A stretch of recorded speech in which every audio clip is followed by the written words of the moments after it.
In the beginning, after God created the heavens and the earth, he looked upon his creation and saw that it was good. But there was something missing, someone to care for this magnificent world. So, God formed the first man, Adam, from the dust of the ground. He breathed life into Adam, and he became a living soul. God planted a beautiful garden in a place called Eden, a paradise filled with every kind of tree that was pleasant to the eye and good for food. In the center of the garden, he placed two special trees, the tree of life and the tree of the knowledge of good and evil. God gave Adam a special command. You are free to eat from any tree in the garden, but you must not eat from the tree of the knowledge of good and evil, for when you eat from it, you will surely die. Adam lived in the garden, caring for it and naming all the animals.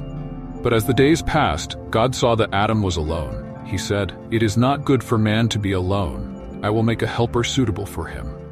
So God caused Adam to fall into a deep sleep.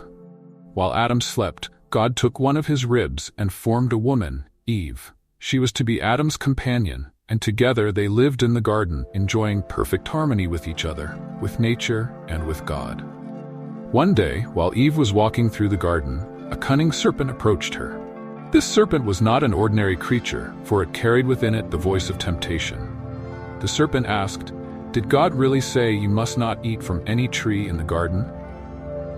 Eve replied, "We may eat fruit from the trees in the garden, but God said, you must not eat fruit from the tree in the middle of the garden, and you must not touch it, or you will die." The serpent, with sly intent, said, "You will not surely die. For God knows that when you eat from it, your eyes will be opened, and you will be like God, knowing good and evil." Eve looked at the tree. Its fruit was beautiful and seemed delicious, and the thought of gaining wisdom tempted her. She reached out, took some of the fruit, and ate it.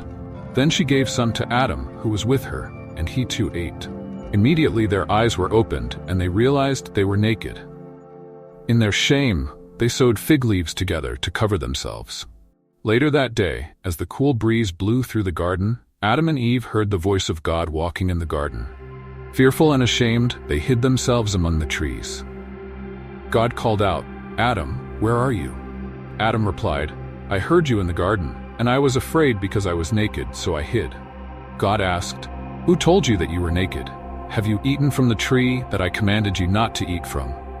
Adam, ashamed, said, "The woman you put here with me, she gave me some fruit from the tree, and I ate it."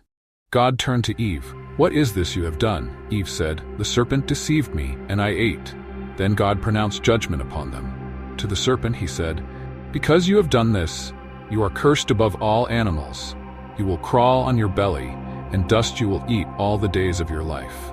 And I will put enmity between you and the woman, and between your offspring and hers. He will crush your head, and you will strike his heel." To Eve, God said, "I will greatly increase your pain in childbearing. With pain you will give birth to children. Your desire will be for your husband, and he will rule over you." To Adam, God said, "Because you listened to your wife and ate from the tree, cursed is the ground because of you. Through painful toil, you will eat food from it all the days of your life. It will produce thorns and thistles, and by the sweat of your brow you will eat your food until you return to the ground. For dust you are, and to dust you will return." God then made garments of skin for Adam and Eve to clothe them, and because they had disobeyed and eaten from the forbidden tree, God banished them from the Garden of Eden. He placed cherubim and a flaming sword that turned every way to guard the way to the tree of life, so that they could not return and live forever in their fallen state. And so Adam and Eve were sent out into the world, to live and labor, no longer in paradise, but in a world touched by sin. But even in their exile, God's promise of redemption remained, as he would one day provide a way to restore what had been lost. The story of Adam and Eve, a lesson of choices and redemption. Thank you for watching. Please like, share, and subscribe for more Bible stories.